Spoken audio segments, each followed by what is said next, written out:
This is the free audiobook of Elemental Power. If you haven't heard the previous chapters, you'll find the link to the playlist in the description below.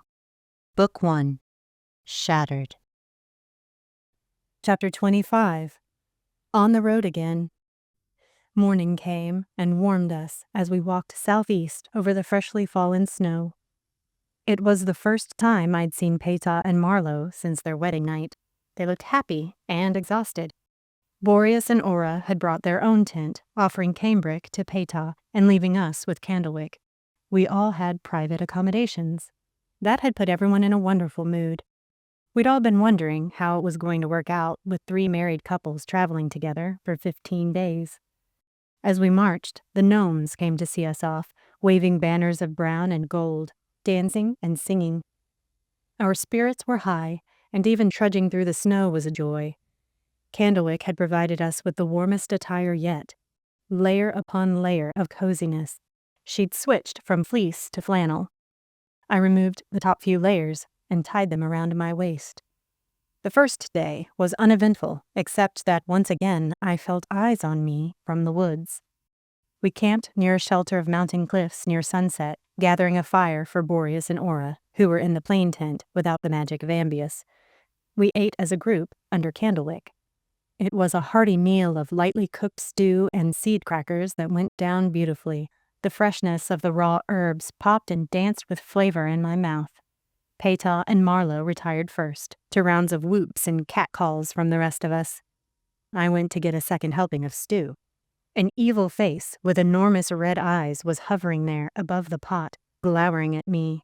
A scream erupted from my throat, and I dropped the ladle into the cauldron.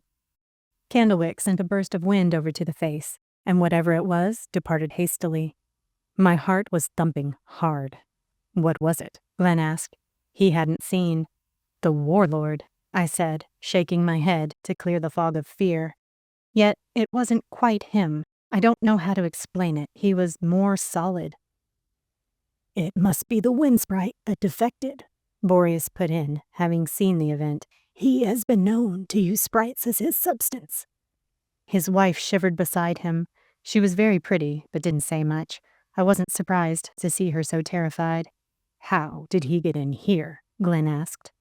I breathed heavily, watching the steam flow from my mouth. If he's the wind sprite, then air, I suppose. We know the warlord's going to make our job difficult. I'm not shocked that he showed up already. I am, Glenn said. What can we do to prevent that from happening again? Boreas asked. Can we seal him out somehow? Aura put in. Boreas patted her lap. We can't. I answered both questions. Not unless that rogue wind sprite is captured. Boreas, if you want to make that your mission, I'd appreciate it. Until then, I'm at his mercy. I will make it my mission, Boreas said. But you're retired, Aura said reprovingly. Sweetie, I'm retired from the army of the Eastern Lands. I'm on this quest with the princess now. It will be dangerous. If I'd have known that, I would have made you stay home, she pouted. I broke in, trying to quell her fears. We'll be back in the East soon enough, Aura. Don't worry. She smiled weakly and excused herself, heading to their tent. Boreas strode to Candlewick's canvas doors and said, Good night. I'll see you in the morning. I'll post other sprites around us, if I can get some in here in time. I'm going ahead to fetch them now. Go with the Creator, Glenn called as Boreas abandoned his bodily form and became a whisper on the wind. I don't like the thought of a traitor following us. Glenn moved to my side like a protective watchdog. I fished the ladle out of the cauldron and served myself another helping of the stew. I tried to scoop up the chunks of carrots and potatoes. They were my favorite. Better get used to it. You're with me, I said. Thanks for chasing him away, Candlewick. Next time, do you think you could trap him, maybe? A note fell into my lap that read, Absolutely. Glenn heaved a sigh of relief. I feel much better knowing that. Me too, I agreed, eating with an oversensitive alertness that made me jump at every rustle I heard in the leaves outside. When we finally retired to bed that night, Glenn spooned me protectively, as if by sheer force of will and proximity he could keep me safe. I wished it were true. I was afraid to sleep, knowing that the evil would be there when I did. But my body betrayed me, and I sank into oblivion. The dream came. I was standing in the most beautiful place I had ever seen. There was an enormous river just in front of me, with giant trees like willows the size of redwoods bending over the water on each side. I felt small and insignificant by the ancient trees, their gnarled roots twisted thirstily into the water.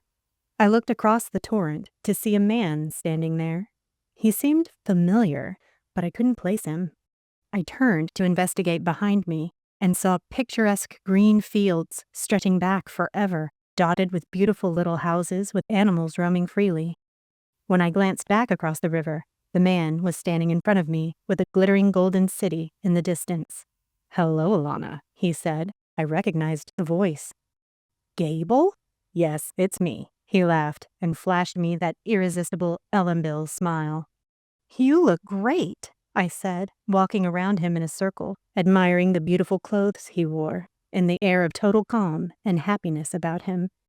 "You don't." With that statement, it finally hit me that it really was him. I hugged him tightly, taking him by surprise. He laughed and pushed me off. "Yes, it's me," he said again. "Am I dead too?" I asked, realizing that the distant streets were made of gold. I must be in heaven. I was struck with panic. "No, you're only dreaming. I needed to tell you something." "Oh, good. I'm listening." "Do you remember the day we met?" "Vividly." "Do you remember seeing a band around my arm with a symbol on it?" I thought for a moment. "Yes. What about it?" "That symbol represents the enemies of the warlord, like the Order of Mystics who visited you at Ambius's house. Anyone bearing that symbol is a friend and can be trusted." "I don't remember what it looked like." "That's easily explained," he said, and began walking along the riverside. I followed. "The mark of the mystics is the opposite of the mark you bear. Your mark is a pyramid with an eye on top. The mystics' symbol is an eye being crushed by a pyramid. At the top of the crushing pyramid is a torch."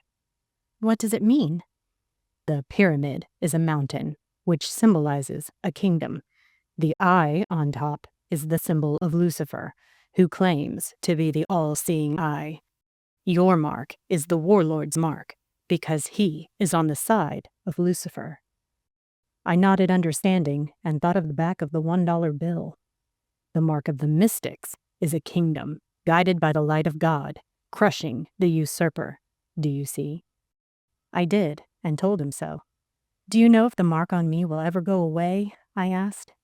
"No, I don't think it will. However, perhaps when the quest is complete, you can ask Madame Zurana to change the mark. I think she could do that for you." "Gable, we miss you," I said, stopping and squeezing his hand. "Thank you for what you did for us, for Glenn. It was the only selfless thing I had ever done. I don't regret it, and it allowed me to be forgiven, so that I can be here with God. Even Lillian and Elenon have forgiven me." "I see them almost every day," he said, a tear of joy rolling down his face. He still had salt and pepper hair, and his eyes still bore the prominent laugh lines he'd had in life, but otherwise he looked younger, stronger. I smiled at him, happy he'd found his eternal home. "Do you think that one day I'll join you here?" "You're already here," he said. "Here. This place exists outside of time. I see you and Glenn every day. Don't worry." "Oh, good," I said. I felt a pulling, a force drawing me away. "Take care of my brother, Alana. Love him truly. Tell him I love him as well. God bless your task." I found myself back in bed, wrapped warmly in Glenn's sleeping arms. Actually, I was more than warm. I was burning up. He tended to sweat when he slept like a young child. I felt the damp heat of him and rolled away from his grasp. His arms clamped down around me and he woke, ready for action. "What's wrong? Is he back?" His hand went to his sword, ready to fight. No, you're just sweaty. I'm glad you're awake, though. I want to tell you about my dream." He sat up, rubbing his eyes, and asked Candlewick for a glass of water. It appeared, and he drank sleepily while I told him everything as calmly as I could. I was very excited by seeing Gable so happy. Glenn looked stunned, grief-stricken, but also immensely happy. "Thank you," he said. "Any time, babe." I snuggled back into him and began to drift back into sleep. "Try not to sweat so much. You're like a furnace." He laughed softly, wrapping around me again. He kissed the top of my head, and all was well. I stayed away from dreams the rest of the night, waking to feel even worse in the morning. I'd been feeling gradually worse ever since that day with the gnomes, but it wasn't too bad. Glenn was already awake and dressed, ordering breakfast for everyone. He brought me a steaming cup of tea, and I kissed him in thanks. As soon as I rose and dressed, the others began filing in. Boreas was back. I was anxious to hear his news. "I have been to the border of the Eastern Lands and back," he reported. "I found 5 trustworthy sprites who have accompanied me back here. They will remain hidden. Better chance of going unnoticed by the enemy that way." "Tell them thank you for me, please, if you get the chance," I said. "I will, my lady." "Poor thing didn't get to sleep for more than an hour. Do we have to walk again today?" Aura asked. "I'm afraid so, but we'll rest whenever we need to," I assured her. Aura told us what happened. "Did you have nightmares?" Peta asked me, ordering up a cup of strength. "No, thank God," I said. Turning to Marlowe, I asked, "Peta drinks strength. Wind sprites drink storm. What do water sprites drink?" "Pearls, of course. You've had some before," he reminded me. "Oh yeah, now I remember. What about earth sprites? What do they drink?" I asked everyone. No one knew. They all shrugged and looked around, hoping someone else would answer. A cup of something dark appeared before me, along with a note from Candlewick. "They drink this. They call it minerals." I looked at it skeptically. "Thanks," I said without enthusiasm. Glenn looked into the cup, chuckled, and smiled. "I've had it, actually, now that I see it. It's not very pleasant, but it will make you feel steady as a rock." "Yippee," I said, sniffing at the viscous liquid. "It looks like brown ketchup. I bet it's non-Newtonian." "What's that?" Glenn asked. "Never mind. Bottoms up."